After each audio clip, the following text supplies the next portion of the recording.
Oke bang, ini kipas sama model yang abang beli ya, 4604Y.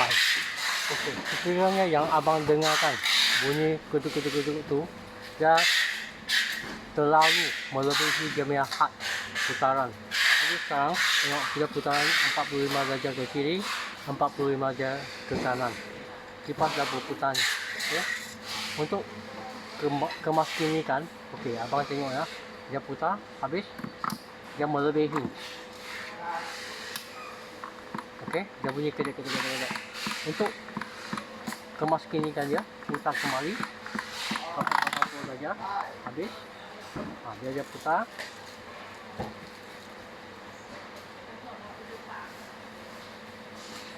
Plastik ini dia akan kembali terus ke tempat asal. Sikit lagi.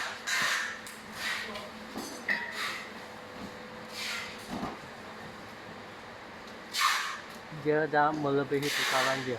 Yang ni dah okey. Lebih kurang 45 darjah kiri, 45 darjah kanan. Kalau dia tak cukup, kasi putar balik ke sebelah kiri.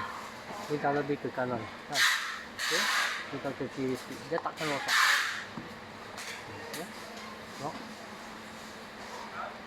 Sikit lagi. Okey. Lebih kurang dah sama dah.